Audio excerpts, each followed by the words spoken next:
Welcome everybody back to Friar Talk. Today, we're having another one of these just overall Padre discussions talking about the state of this team. And the question for today is, are the Padres broke? Now, as we've seen, the market is really slow this offseason. We have pitchers and catchers. I think they're reporting on February 9th, I believe is the date. That's a couple weeks away. And we're looking at it right now, and the Padres have about, I would say, a good three-quarters of a roster. I think that's fair to say, and it's a little scary.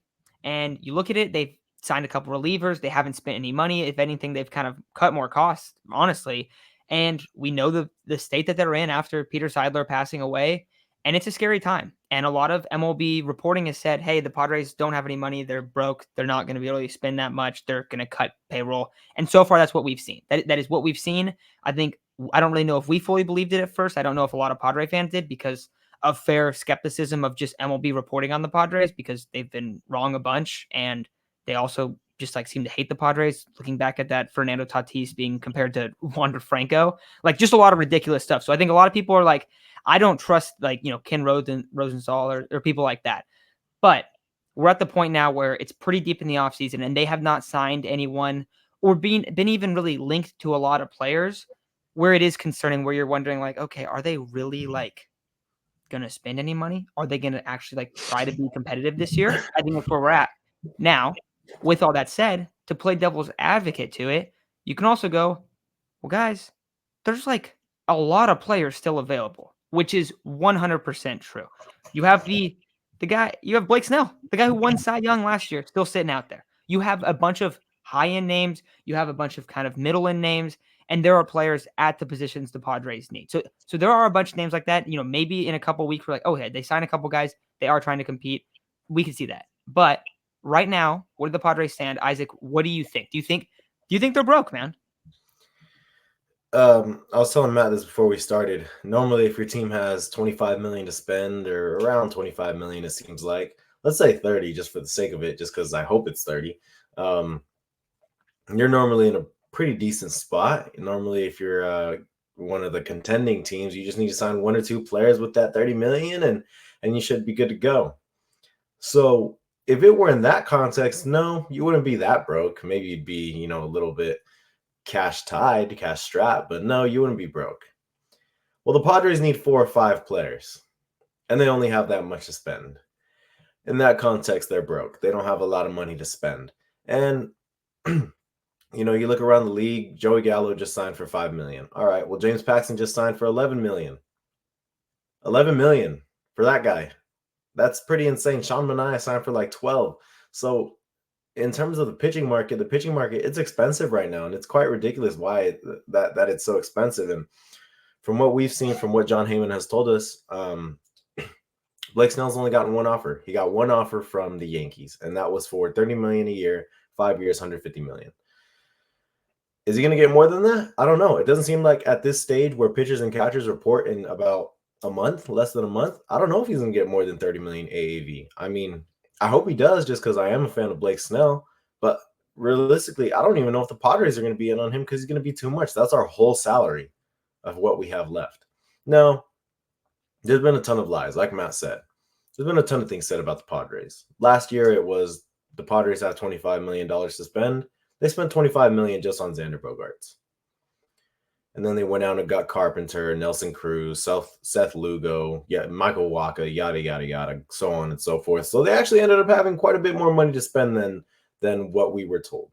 This year, it's not just Kevin Acee that's saying we have $25 million to spend. It's everyone. Everyone is saying we have that much to spend, and that's not good considering the state of the Padres. Right now, instead of going for the Xander Bogaerts of the world, the Blake Snells, you're going after the Jerks and Profars. Yeah, that's not a good thing. You're going after the Jerks and Profars, and I like Jerks and Profar. I liked him in 2022. He was a solid player. Last year, it wasn't the same story, but you're looking at Jerks and Profar. You're looking at some other lower end guys that might not get a lot of money, because that's the stage the Padres are at right now. You might need a DH. You might need someone like Jock Peterson, but who knows how much Jock Peterson's going to go for, right? And the thing with that is Jock Peterson might have to play left field for a little bit, because Manny's going to have to DH. He's coming off an injury. So you're in a really complicated spot. You have your second catcher is Kyle Higashioka. He's not even that good. And you're looking at Luis Campusano being the starting catcher, which is great. I want him to be the starting catcher. I would just feel a lot safer if there were a better second option than Higashioka. So right now, I'm not really concerned in the state of the rotation. Yeah, you need a lefty, but honestly, I'm putting the needs of the lineup above a lefty pitcher, and maybe that's bold. But if you look at the builds of the past teams that have gone to the World Series, especially in the National League, um, the Diamondbacks, their rotation was all right. I mean, there's no other than Zach Gallen. There's no one off the top of my head that I could think of that's like, wow, they were a stud. Like they didn't have a better rotation than us, but they got to the World Series and we didn't. Same thing with the Phillies the year before. Really, all they had was Zach Wheeler and Aaron Nola, and they were just throwing, I forgot his name, but a lefty pitcher, and they got to the World Series too. Really, all you need to do is just get there, have three solid starters, and you'll go from there. Now, can I say the Padres have three solid starters? I don't know. I really don't know. I wish I could tell you yes, but I don't think they do. Darvish off an injury, Musgrove off an injury. Michael King typically does have elbow issues, had elbow issues in the past, and there are other guys that we traded for. I can't guarantee you that we have a great rotation. Now, we did end up getting a really good deal in that Soto deal because of how expensive pitchers are. I will say that. Granted, you got rid of the best hitter in baseball, but with how expensive pitchers are, it was almost a necessary move. But yeah, man, I mean, it seems like the Padres kind of have no money to spend, not a lot of money to spend, and they're looking at the lower echelon of players rather than the upper echelon of players. And that's the thing. You're also just talking about the rotation, which we have kind of said over and over again. Is like, hey, the rotation was so good last year. It was I think statistically the best rotation in the sport, and or at least one of them. Like definitely top 5 rotation numbers wise. But the thing is like you're losing so many of those innings. First of all, so you're just replacing them. A lot of question marks.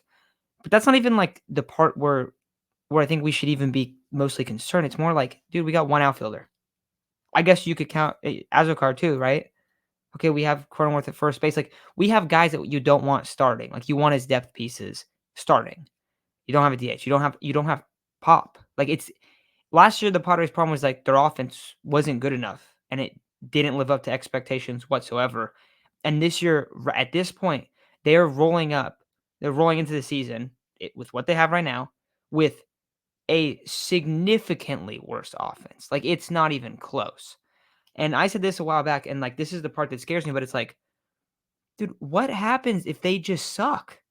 Like it's not gonna be good. It's not gonna be pretty. It's gonna get really ugly. And that's why I want them to compete. I want, dude, we need Michael King to be good so bad. Because if it doesn't work out this year and they're bad, okay, Kim walks. Like, and then you're probably gonna start looking to move off of certain guys. And like, yes, the Padres do have a talented farm. That's another reason why I'm hoping that they can be competitive at least up until the deadline where it's like, okay, we had these 3 prospects, they've played well, we're going to go make these moves, we want to go on a run. Obviously, I want them to go on a run every single year. Like that's what I want to see. Now, there are times where you take a step back, and Isaac, I think me and you kind of feel a little bit differently about this because you're kind of like, okay, look, you got the young guys that are going to come up in the next couple years, and you have some question marks. You don't really have the money. There's not like a ton of reason to have as much faith, I guess, in them than you should have last year. But at the same time, it's like, dude, they have older players. Like they have a lot of money tied up. Fernando's contract is just going to keep climbing. They have to pay Darvish a few more years. Now Musgrove's on a great contract, but like if he gets hurt, then it's like, okay, well shoot. Like there's so many risks. There's so many scary parts of the team where it's like you do have these young guys coming up, but all your money is tied up in a win now state. Like, and what happens if you don't win now is you trade those guys away. That's what happens in sports. That's what we see. That's what happens. That's worst case scenario. But like, if you don't, if you're not competitive this year, I think it's not likely necessarily, but it could happen. Especially because we don't know where the Padres are ownership wise. You know what I mean? Like we don't know what's gonna happen with that. It could be really bad. So that's the part I'm scared about. Like where it's like, dude, you need to just hit on a couple guys. Like, and the fact that it's like, oh, you only have 25 mil, but you have all these holes in your roster and you traded Juan Soto, it's like, dude, well, what are you going to do? Like, what are you going to do? It's risky to bring up Jackson Merrill. I think everyone just has like decided like he's going to come up and be at least an average player. He might not, and that's okay. Like that's reasonable for him, like for where he's at. But like just expecting guys to just come up and just have success. Look at Pedro Avila for a minute. How long did it take him to have like a good half season? We liked him a few years ago. It was like 2019 when he first came in the league, and it was obviously injuries and stuff. But like most guys are like that. Look at Luis Campusano. When did we see him? COVID year, right? That was the first time we saw him. Took what 3 more seasons until he became like a contributing player. It doesn't like you don't just have these prospects come up and just immediately produce. It's so rare. Like we saw that with Fernando, and I guess we saw that with Jake Cronenworth because he got traded. But like that's not what you typically see. So even like CJ Abrams, who everyone, I don't know why people don't like CJ Abrams. I still get confused by that. Guys, CJ Abrams is ahead of schedule. He's way ahead of schedule. So he's like 20 years old and he's a decent ball player. Like he had a bad like end of the season, I want to say, but it's like he still flashed potential a bunch. Like, so that's what you're looking for when you have these young players. If half your roster, if half your hitters are guys like that, your lineup's going to be awful. So that's the part that's scary, dude. And that's why I'm like, where it comes to this conversation, it's a crappy conversation to have, but it's like it seems like they are. And if they are, it's really scary for what the future looks like, what all that stuff looks like. If they can get a couple guys, we were talking about, and we not like we want this guy, but like you said, Isaac, you said Joey Gallo signed for 5 mil, right? It's those type of contracts. They need to bet on guys like that, and they need to hit on them. That's what it's going to come down to this year. That's what I honestly think. And of course, your superstars not playing like superstars, but playing like mega stars this year. Like that is what the Padres have to bank on. And hopefully you have some prospects and you can make some moves at the deadline. It's really about just keeping your head afloat, staying above 500. Like, and also it's funny, Isaac, because last time we talked about this was 2022. That was the same conversation we had. So if you want to be positive, that is the same conversation we were having, and that's what everyone felt like because it was coming off that 2021 collapse, and then it went all crazy. But that's kind of where I'm at with it. Like I am concerned, but it's still a to be determined where they're at. If it's 25 mil, then it's going to depend on can you hit on that 25 mil. It could be less than 25 mil though. Like let's not get ahead of ourselves. Like it's like nothing. Like they have the nothing. So besides 2 relievers. So Yeah, and you brought up 2022, and you're absolutely right. The last time we were talking about something like this was 2022, and we all know what happened in 2022. Very successful season.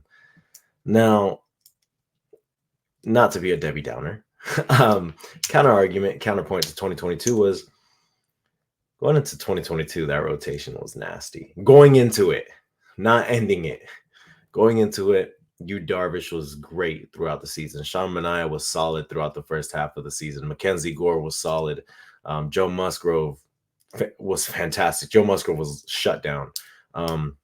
Blake Snell didn't have a great first half, but had a fantastic second half. Who am I missing? I'm missing somebody. Mike Clevenger. We were expecting Mike Clevenger later in the season. He didn't do very well throughout the season, but he had a solid few starts here and there. So even though the offense wasn't putting up major numbers, remember the offense was like middle of the pack or lower than that throughout the season up until the playoffs. The reason the Padres were in so many games or were winning so many games at the beginning of the season was because their rotation was top of the line. It was one of the best rotations. Now, let's look at this year, right? Your number 1 and number 2 are Darvish and Joe Musgrove. Then you just have a bunch of young guys that have barely pitched in the MLB before, whereas the year before that, Manaea's had a bunch of MLB innings. Gore was a top prospect in the MLB. Clevenger had a bunch of MLB innings. There were guys up and down. Nick Martinez had MLB innings before, and he had solid starts here and there, but he was in our bullpen after that, and he was fantastic out of the bullpen, and he was cheap. Suarez was cheap, traded for Hader, and he was great from September onward. I mean, it doesn't get talked about enough how amazing that 2022 pitching staff was. It was lights out, from top to bottom. For the most part, it was shut down. And the unfortunate part about that is that 2023 wasn't much of a difference from 2022 in terms of the pitching staff. You had a much better pitching. You had a damn good pitching staff. Numbers wise, you're one of the top rotations in baseball. You're one of the top staffs in baseball. And that was your best chance to win. That was your best chance to win, considering the Dodgers barely even had a rotation in the playoffs. The Diamondbacks, you easily could have beat the Diamondbacks. The Phillies took out Atlanta. I mean, your best chance was last year, and your best players didn't perform as if they were your best players. That goes for everyone other than Juan Soto at the plate, at least. Fernando put up like an insane amount of outs above average. He was fantastic out on the field. At the plate, he struggled for a good majority of the second half of the season. And that's nothing against him. I fully expect him to have an Acuna type bounce back. But in the year that you were expected to win damn near 100 games and go to the World Series, you put up 83 wins. And that's with the rotation that wasn't even that bad. So now you're looking at this year and you're saying, well, we only put up 83 wins in a year where we had one of the top staffs in baseball. On paper, we had a damn good lineup. Now you're going into this year saying, what even is our rotation? Who is a lefty in our rotation? What does our bullpen look like? We probably know what our bullpen looks like. That's probably the least of our worries. But who the hell even is in our lineup other than the big three stars and Ha-seong Kim and Jake Cronenworth? I don't know. Luis Capusano, probably. Now we need two other outfielders. We need DH. I don't know what we need. We need so much. Quite frankly, the lineup to me is more important, as I said earlier. But this is a type of year where there's more question marks surrounding this year than going into 2022. Going into 2022, you knew you'd have to battle until Fernando got back. Now, granted, you never got Fernando back, but you got Juan Soto, you got Josh Bell, you got Brandon Drury, Josh Hader, you got some studs at the deadline. And it paid off. You had a really good postseason run. Unfortunately, you just ran into a team that was hotter. Now, going into this year, I don't know what to expect, man. This isn't like that year. And again, we have no money. We have maybe 25 million. Ha-seong Kim's name's been thrown around a lot, and I know people don't like that. It makes sense if they do it. If they don't do it, hey, we get to keep one of the more fun players that's on the Padres. It's a win-win either way, I think. Now, a lot of people's argument to that is the Seoul series, the Korean series. Now, I'm sorry, but if your argument is that you're focusing on one series rather than the whole season, so it's what, 2 games in Korea? Come on, be realistic. I'd much rather win than get a bunch of money from 2 games in Korea. It's also, let's not act like anyone really has any estimate of like how much they're going to make. Exactly. Yeah, exactly. So, and either way, that series is still going to, no matter what, that series is going to make a bunch of money for them. However it goes, people are going to go watch Shohei, Yamamoto, whatever it is, right? So no, he's not going to be the sole reason that business is booming over there. So let's not overreact to 2 games in Korea and say we need to keep them because our first 2 games are in Korea. We need to keep, if we're going to keep him, it's because he gives us the best chance to win throughout the season. And if we're going to get rid of him, it's because the other guy gives us the best chance to win throughout the season. And quite frankly, with the direction that the Padres are going with the money that they have, it might be the best move. We don't know what the best move is. Now, I hope they have more money than what we're being told. But right now, we are looking at a imbalanced roster. I don't even want to say top heavy because I don't really know who we can consider top heavy considering the years that some of these guys are coming off of. But yeah, we're not looking at a team that we're saying, hey, maybe this team can win 100 games like we were last year. We're looking and saying, hopefully this team can win 86, 87 and squeak in. And also, hopefully, that you're trying to get to the deadline and like make moves then. Yeah. And the NL is a lot better this year.